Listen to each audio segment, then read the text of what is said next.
Komunikasi dalam organisasi. Komunikasi adalah suatu proses penyampaian pesan atau informasi dari seseorang atau komunikator kepada orang lain atau komunikan.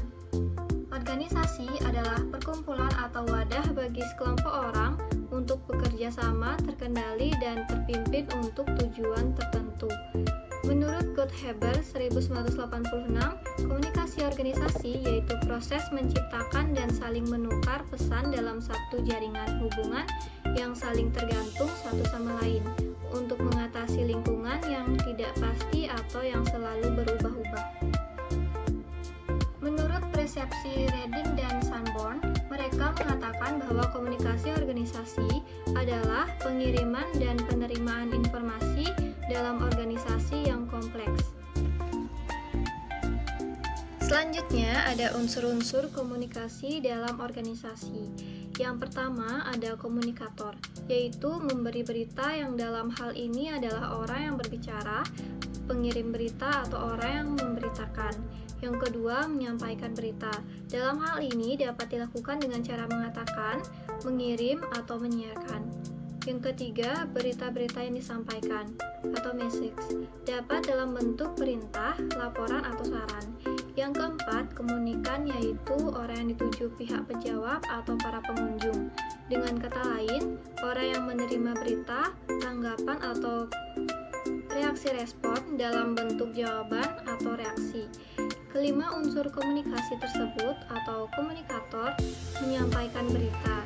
Berita-berita yang disampaikan, komunikan, dan tanggapan atau reaksi merupakan kesatuan yang utuh dan bulat. Dalam arti apabila satu unsur tidak ada, maka komunikasi tidak akan terjadi. Dengan demikian masing-masing unsur saling berhubung dan saling ketergantungan. Jadi, dengan demikian keberhasilan suatu komunikasi ditentukan oleh semua unsur tersebut. Selanjutnya, ada penyaluran komunikasi dalam organisasi. Yang pertama, ada komunikasi vertikal. Komunikasi vertikal adalah hal yang sangat sering terjadi dalam organisasi karena selalu ada tingkatan tinggi dan rendah dalam suatu susunan organisasi. Komunikasi vertikal terdiri atas komunikasi ke atas dan ke bawah sesuai rantai perintah. Komunikasi ke atas atau upward communication merupakan jenis informasi yang mengalir dari tingkatan bawahan ke tingkat yang lebih tinggi atau atasan. Dan komunikasi ke bawah atau downward communication merupakan sebuah komunikasi yang mengalir dari tingkatan atas atau jabatan yang lebih tinggi kepada tingkat yang lebih rendah atau jabatan yang lebih rendah. Yang kedua ada komunikasi horizontal, yaitu komunikasi yang berlangsung di antara anggota dalam kelompok kerja yang sama dan antara departemen-departemen pada tingkatan yang sama. Fungsi arus komunikasi horizontal ini adalah yang pertama, memperbaiki koordinasi tugas, kedua, upaya pemecahan masalah, ketiga, saling berbagi informasi, keempat, upaya pemecahan konflik, yang kelima, membina hubungan melalui kegiatan bersama komunikasi diagonal. Yang ketiga, ada komunikasi diagonal. Komunikasi diagonal merupakan komunikasi yang memotong secara menyilang diagonal rantai perintah organisasi. Hal ini terjadi sebagai hasil hubungan departemen, lini, dan staf, bahwa hubungan yang ada antara personalia lini dan staf dapat berbeda-beda, yang akan membentuk beberapa komunikasi diagonal yang berbeda-beda pula. Selanjutnya ada konsep kunci organisasi. Selain itu pula, terdapat beberapa konsep kunci organisasi. Konsep kunci komunikasi itu ialah yang pertama ada proses. Suatu organisasi adalah suatu sistem terbuka yang dinamis yang menciptakan dan saling menukar pesan di antara anggotanya. Karena gejala menciptakan dan menukar informasi ini berjalan terus-menerus dan tidak ada henti-hentinya, maka dikatakan sebagai suatu proses. Yang kedua ada pesan. Yang dimaksud dengan pesan di sini yaitu susunan simbol yang penuh arti tentang orang, objek, kejadian yang dihasilkan oleh interaksi dengan orang. Yang ketiga, ada jaringan.